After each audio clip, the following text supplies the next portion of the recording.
Michael Dunn is already inside the interview room when he realizes the detectives are not hearing self-defense. They are hearing murder. He says maybe he should stop talking. But the contradiction is already on tape. Dunn described 4 shots, then 4 more as the Durango was leaving. The appellate record says 10 shots were fired in all. 9 struck the vehicle. 3 of the final shots came after Dunn got out of his car as the Durango drove away. Before we examine what the detectives challenged, hear the moment Dunn understood the stake. You mentioned earlier that you need a lawyer. Let's stop and get past that. You're not asking for a lawyer right now, right? Because if you are, then we got to stop talking to you. I'm not asking for a lawyer so much now as I was asking for how, Were you asking for advice? Yeah, the way I see this was, I was scared for my life, and I fought back. And you guys are seeing this as murder. And so I'm wondering, maybe I should just shut up. But before, that's what we got to get past. Remember the rights I went over? Before we continue to talk to you. Yeah. Remember the rights I went over and said if you decide you can stop at any time. Okay, that's your right, man. You can stop talking at any time. But just for the mere fact that you mentioned that word in this room, for all of our sake, you mind, all 3 of us, we want to make sure that you're not asking for a lawyer right now. Not right this second. Okay. But probably in about 2. Okay. By the time that sentence left his mouth, Dunn had been talking for the better part of an hour. What he did not know was what the detectives already had. They had 3 surviving teenagers giving statements across town. They had a witness from the gas station lot. They had 9 bullet holes in a Durango and a shooter who had spent the night in a hotel room instead of calling the police. Dunn walked into that room believing he was the one who had survived something. The detectives let him believe it, and they let the tape run. What the tape recorded over the hours that followed was a self-defense story being taken apart, one detail at a time. Not by shouting, by witnesses, paperwork, and physics. That exchange came late in the interview. To understand how police got there, return to Dunn's first account of the confrontation. On November 23, 2012, Dunn and Rhonda Ruhr stopped at a Jacksonville gas station after a wedding reception. Beside them was a Dodge Durango carrying 4 teenagers, Tommy Storns, Devin Thompson, Leland Brunson, and 17-year-old Jordan Davis. The dispute began with loud music.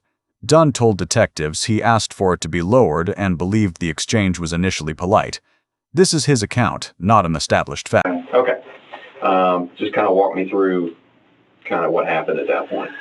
Well, I'm embarrassed to say this, but got out, she's in the store, and there's like a SUV next to us, and then the music starts. And I roll down my window, and I thought it was polite. I asked them nicely, the man, they didn't, or else I said, hey, would you guys mind turning that down?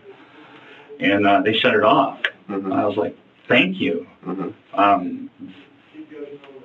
Cordial. Everything's cordial. I put my window back up. Rhonda Ruhr's account of that night began with a kiss. She testified that when they pulled in beside the Durango, Dunn said he hated that thug music. She answered, I know, kissed him, and went inside for a bottle of wine and a bag of chips. Dunn would later insist the phrase was rap crap, not thug music. The jury got to choose which version to believe. Ruhr was at the register when she heard it. Pop, pop, pop, then more. Through the glass, she saw her fiancé leaning out of the driver's window. She never saw the Durango leave. She never saw a weapon in it. She never saw the confrontation at all. What she saw was Dunn telling her to get in the car and then putting his pistol back into the glove compartment. Hold on to what Ruhr did not hear that night, because 2 years later, it decides a murder trial. Dunn then reached the central claim of his defense. He said Jordan moved down and came back up with something Dunn believed was a shotgun. Dunn claimed he heard a threat and fired. No gun was found in the Durango. The appellate record says passengers testified there were no weapons in the vehicle, and another witness reported seeing Dunn's gun, but no weapon inside the Durango. Keep that conflict in mind, as Dunn describes both the object and his own familiarity with. I'm still not reacting, but then this guy like goes down on the ground and comes up with something. I thought it was a shotgun, and he goes, "You're dead, bitch!" And he opens his door, and I'm shitting bricks. But that's when I reached in my glove box, unholstered my pistol. I mean, I practice this. I'm at the Fort Malabar rifle and pistol range. I'm an avid, gun guy and all that. No military training or anything, but I have friends who are in the military that show me the proper way. Yes, and so quicker than a flash, I had a round chambered in it, and I shot. Okay. Do you remember how many times you shot? 4. Okay. Firearms. Inside the Durango, the picture was smaller and more ordinary than anything in Dunn's account. 4 teenagers at the end of a day spent driving between malls, stopped at a gate station for gum and cigarettes. Tommy Storns was inside the store when the argument over the music began. He came back, got behind the wheel, and drove, while shots were still striking the vehicle around his passengers. A patron in the lot heard Dunn say, "You're not going to talk to me that way." Storns made it a short distance, stopped, and the teenagers realized Jordan had been hit. They turned back toward the station for help. None of them was armed. All 3 survivors would later say so under oath, and no search ever produced a weapon. Dunn first told detectives he remembered firing 4 times. Then he described firing 4 more as the Durango pulled away. That was the hinge. He framed those shots as protection against return fire, while the appellate court later summarized a larger physical record: 10 shots total, 9 impacts on the Durango, and the last 3 fired after Dunn got out of his vehicle while the teenagers were driving away. The question is no longer only what Dunn says he feared. It is how his sequence fits the evidence. Okay, just keep walking me through kind of what you well, remember. I shot 4 times, and that SUV pulled out, and like I said, in my mind, they got a gun. And so, not training, just from, I was still scared. And so I shot 4 more times. As they were fleeing? Yeah, trying to keep their heads down to not catch any return fire. Okay. All right. And that was it. There was another decision the detectives kept returning to. Dunn did not remain at the gas station.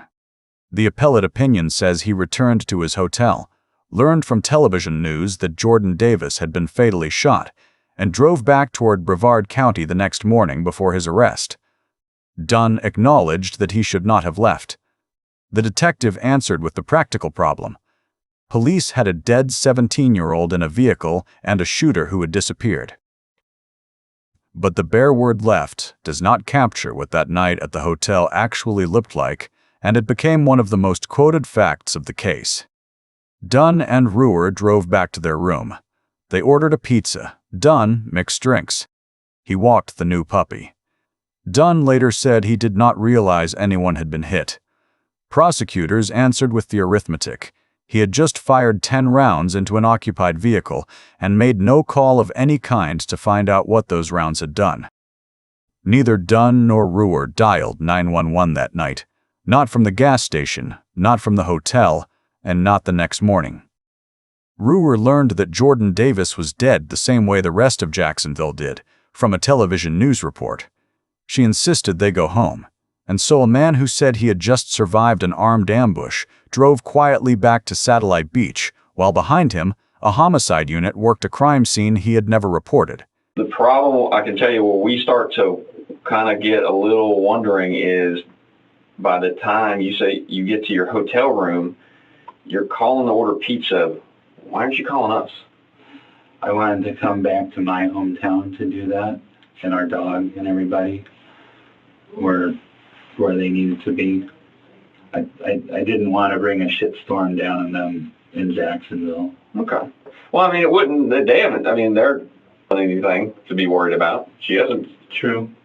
It's not like, she's there. Yeah. There's nothing she did wrong. I was,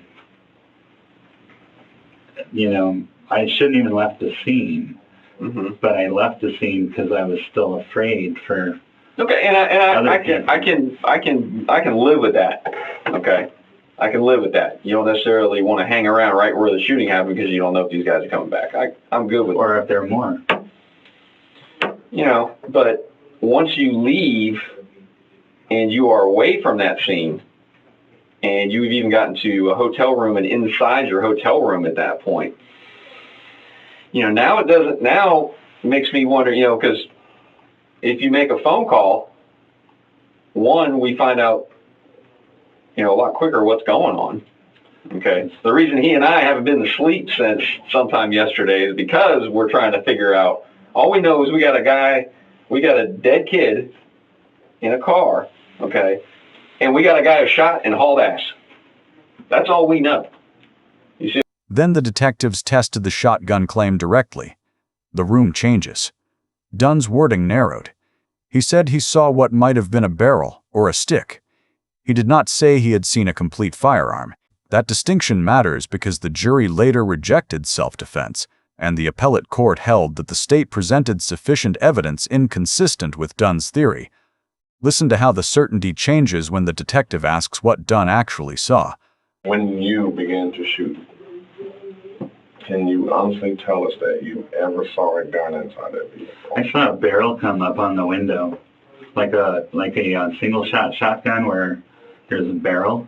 Mm-hmm. I didn't see this part of the barrel. I saw that part of the barrel, and it was either a barrel or a stick. But sir, they're like, we're gonna kill you, and then they say, you're dead, bitch. I mean, I didn't wait to look to see if they were going to point it at me. He reached down and picked it up. And you then say who reached down and picked it up? Well, hopefully it's the guy that I hit. Though it was. Where was he sitting when he reached He down was sitting in the rear passenger side. Okay. And that's the guy that was really agitated. By the middle of the interview, detectives were no longer simply collecting Dunn's narrative. They confronted it with witness accounts and with what they knew about the four teenagers. The three surviving occupants were Tommy Storns, Tevin Thompson, and Leland Brunson. Jordan Davis was seated in the rear passenger side seat. The detective's point was blunt. Angry words are not a weapon, and independent witnesses did not support Dunn's account of a deadly threat. There was the biggest problem we got, the first hurdle we got to get over is that there is no weapon in that truck. Did he have a stick? Because he stuck something up. I'll double check it. I don't recall seeing anything like that, really. But I'll double check it. I'll look again. But, you know, obviously our main thing is when we're going through, we're looking for any kind of weapons, any kind of evidence of a weapon, shell casing, bullets. The second problem we have is that the last set of rounds when the truck is backing away from you, and you put 4 more sets in it, 4 more shots into it. That's an issue. Because now, if it's backing away, it's no longer a threat. Yes, sir. I understand that. In my mind, they had a weapon. Okay. I can't shoot someone because in my mind they had a weapon. Okay. That's the problem. I mean, if I walked up to someone right now and I'm having a conversation with them and I think they have a weapon, the law doesn't allow me to shoot him because I think he has a weapon. I think you would have a hard time arguing with your statute versus any one of them that they could get out and beat you up. Oh, there's 4 of them. Even the 4 of them.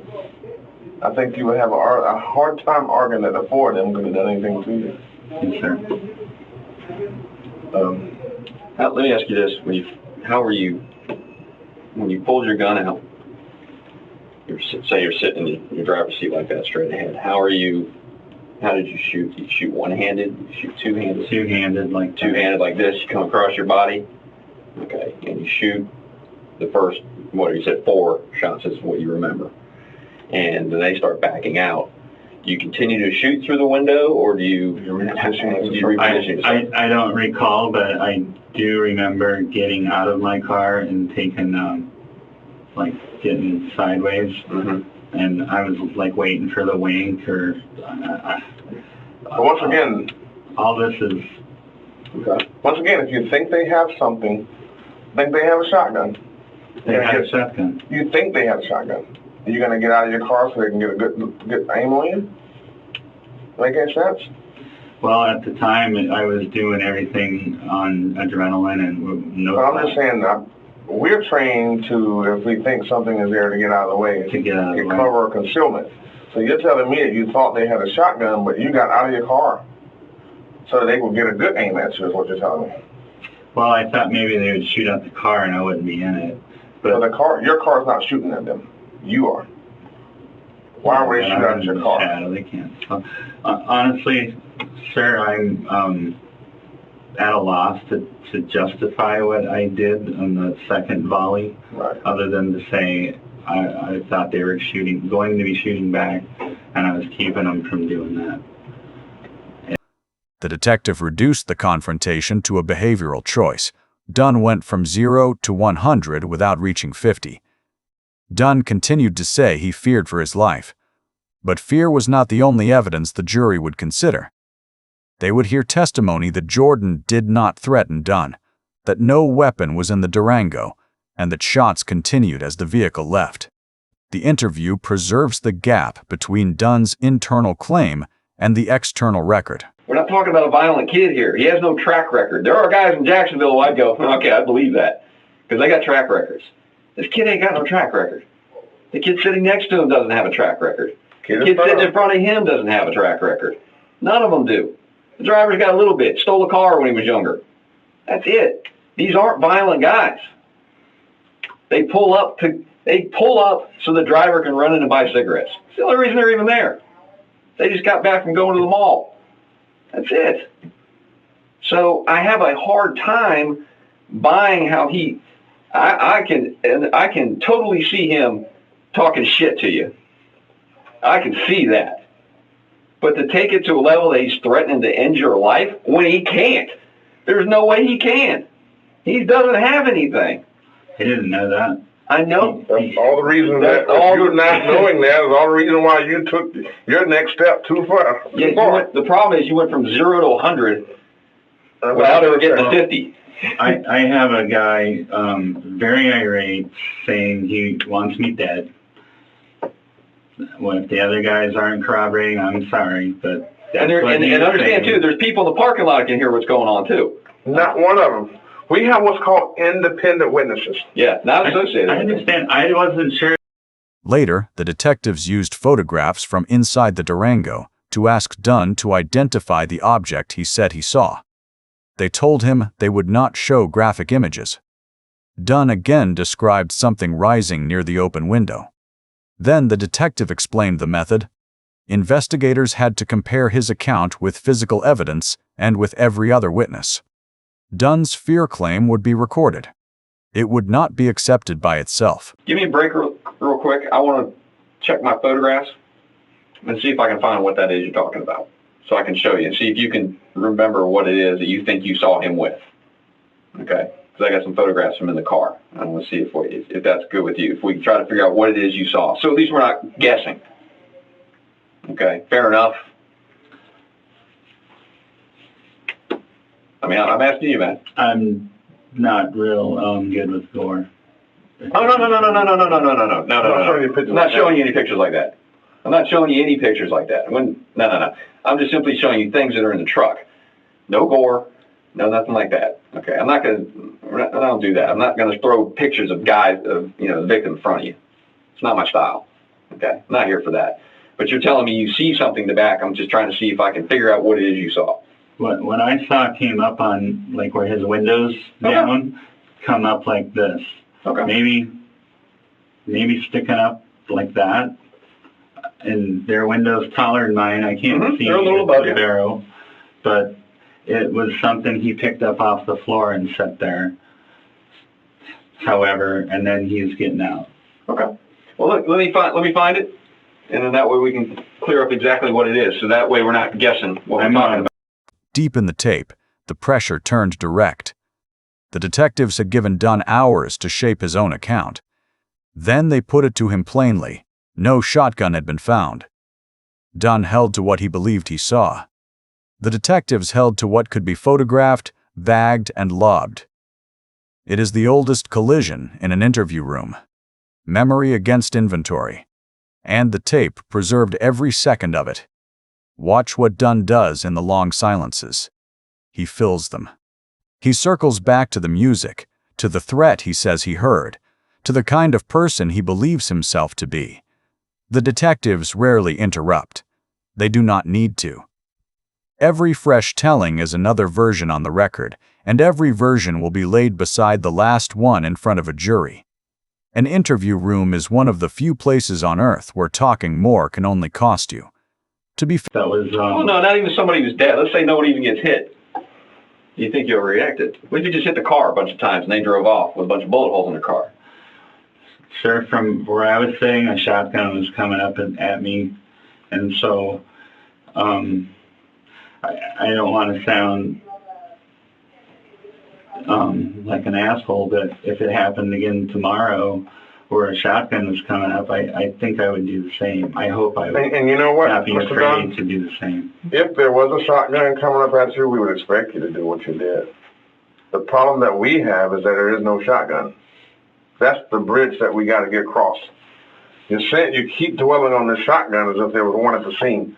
If there was a shotgun, a BB gun, any type of gun at the scene. Hell, if it was a water gun that was black, that looked real at the scene. Like I said, it was a barrel.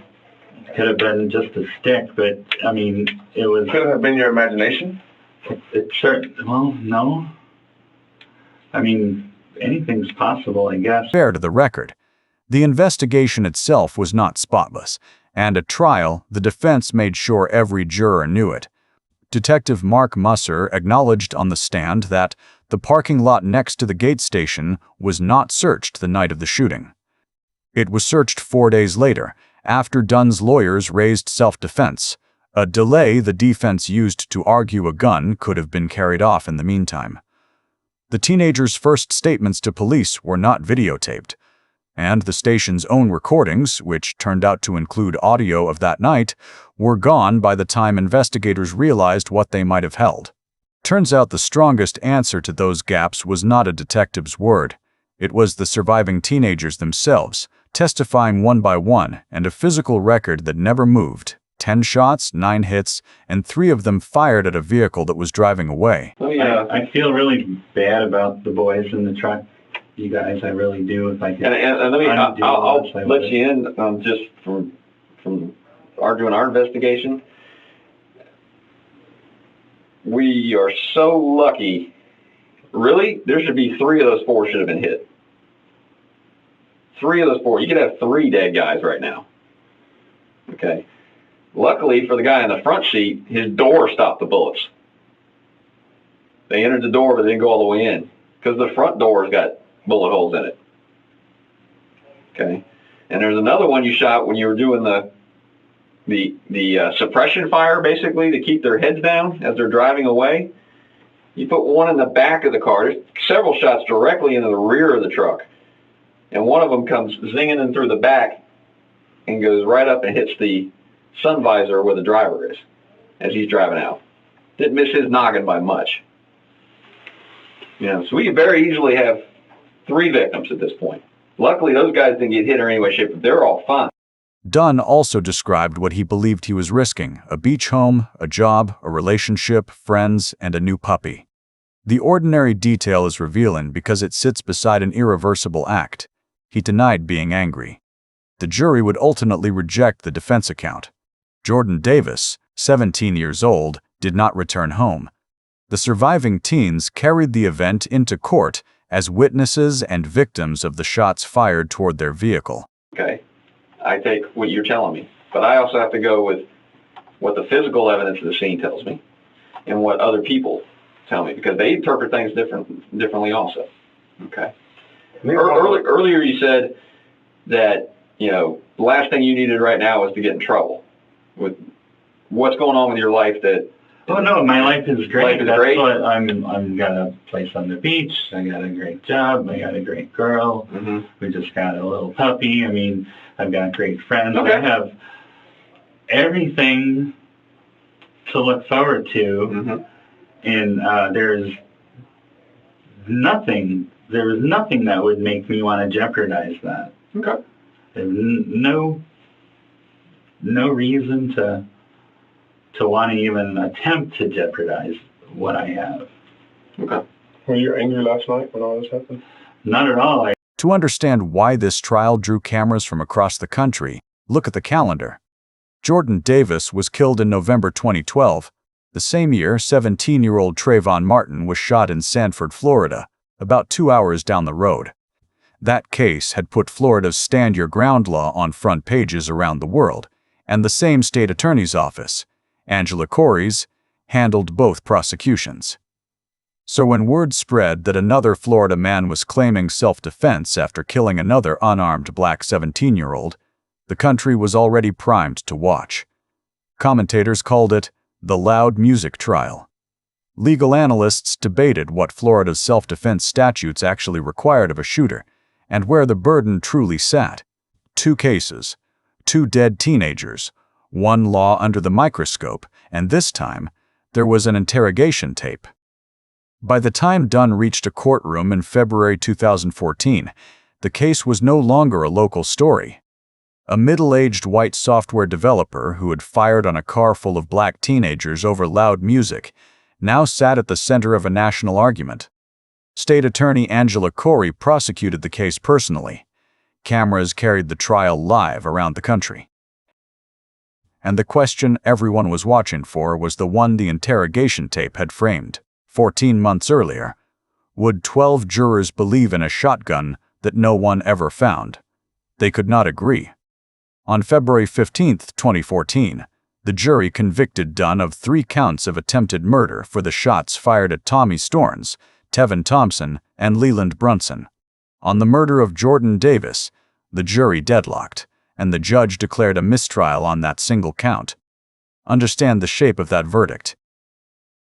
The jury was unanimous about the shots fired at the 3 survivors as the Durango fled. About the shots that killed Jordan Davis, it was not. Dunn went back to his cell already facing decades in prison. And from that cell, on recorded phone lines, he kept talking. In jail calls released publicly, Dunn described himself as the victim. The victim. Angela Corey announced the state would try him again for Jordan's murder. The second trial was coming, and this time, prosecutors knew exactly where his story would crack. The retrial opened in Jacksonville in late September 2014, and Dunn made the same bet a second time. He took the stand and told the jury about the shotgun. Prosecutors answered with the one person who had spent every hour of that night beside him. Rhonda Ruhr came back to the witness stand, no longer his fiancée, fighting tears, and told the jury what she had told them before. From the moment she got into that car until the moment Dunn was arrested, he never said one word to her about a shotgun, a barrel, a stick, or any weapon at all. Not in the car, not at the hotel, over the pizza, not the next morning, never. Dunn also testified that on the drive home he had called a neighbor who worked in law enforcement to talk about the shooting. Prosecutor John Guy produced the phone records. The neighbor had called him. Piece by piece, the account from the interview room met the paper trail, and the paper trail did not blink. The jury went out. This time, they came back with an answer. Both juries in this case, made up of different genders, ages, races, and ethnic backgrounds, came together and spoke with one voice. As Mr. Davis suggested and alluded to, they did not allow race to become a factor. Stripped of everything but the law. The record now reads like this. The criminal case unfolded in 2 trials. In February 2014, the first jury convicted Dunn on counts involving the 3 surviving teenagers, but did not reach a verdict on the first-degree murder charge for Jordan Davis. At the retrial that October, a jury found Dunn guilty of first-degree murder. He was also convicted of 3 counts of attempted second-degree murder. On October 17, 2014, Dunn was sentenced to life without parole, plus additional consecutive terms. Mr. Dunn, you having been found guilty by a jury of your peers on February 15, 2014 as to counts 2, 3, and 4 of the indictment attempted second-degree murder, which is a first-degree felony punishable by a maximum of 30 years in the Florida State Prison, and carrying a 20-year minimum mandatory sentence. And you having been found guilty by the same jury of count 5, shooting into an occupied vehicle, a second-degree felony punishable by a maximum of 15 years. I hereby adjudicate you guilty of each of those 4 offenses. As to count 2, the attempted second-degree murder of Tevin Thompson, I hereby sentence you to serve 30 years in the Florida State Prison with a 20-year minimum mandatory sentence. As to count 3, attempted second-degree murder of Leland Brunson, I hereby sentence you to serve 30 years in the Florida State Prison with a 20-year minimum mandatory sentence. This sentence will run consecutively to the sentence imposed in count 2. As to count 4, attempted second-degree murder of Tommy Storms, I hereby sentence you to serve 30 years in the Florida State Prison with a 20-year minimum mandatory sentence. This sentence will run consecutively with the sentences imposed in counts 2 and 3. As to count 5, shooting into an occupied vehicle, I hereby sentence you to serve a term of 15 years in the Florida State Prison. This sentence will run concurrently with the sentence imposed in count 4. Mr. Dunn, you having been found guilty by a jury of your peers on October 1st, 2014, of premeditated murder in the first degree of Jordan Davis, which carries a minimum mandatory life sentence without parole, I hereby sentence you to serve that minimum mandatory life sentence without the eligibility for parole. This sentence will run consecutively to the sentences imposed in counts 2, 3, 4, and 5. The legal record did not end at sentencing. Florida's First District Court of Appeal affirmed Dunn's convictions in 2016. The denial of post-conviction relief was affirmed in 2019. Federal habeas relief was later denied. Finally, on February 23, 2026, the United States Supreme Court denied Dunn's petition for certiorari. The conviction stands. Public 2026 court records list Dunn at a Salem, Oregon correctional address, and a 2025 federal order describes him as an inmate of the Oregon penal system. He is serving life without parole. But the story of this case did not end with the man in prison because Jordan's parents refused to let it. Ron Davis and Lucy McBaith sued Dunn in civil court. Lucy McBaith became a national advocate against gun violence. Then they did something harder than suing. They stayed public. A documentary crew had followed them through the trials, and in January 2015, the film 3.5 Minutes, 10 Bullets premiered at the Sundance Film Festival and later aired on HBO, its title measured in the length of the stop and the number of shots fired. She spoke at the 2016 Democratic National Convention alongside other mothers who had lost children. In 2018, she ran for Congress in Georgia, and she won. The mother of the boy in the back seat of the Durango took the oath of office in January 2019, and she serves in the United States House of Representatives today. Jordan Davis's name did not stay attached to a gas station in Jacksonville. His parents carried it somewhere else entirely. The interview captures a defense theory before years of trials compressed it into legal language. Dunn claimed he saw a shotgun. No gun was found in the Durango. He described firing as the vehicle left. Physical evidence and witness testimony gave the jury grounds to reject self-defense. Remember Jordan Davis as more than a verdict, a 17-year-old whose friends went to a gas station and encountered a decision they could not undo. For more primary source analysis, like this video, subscribe and share it. I am Carson Morgan. Stay curious and stay safe.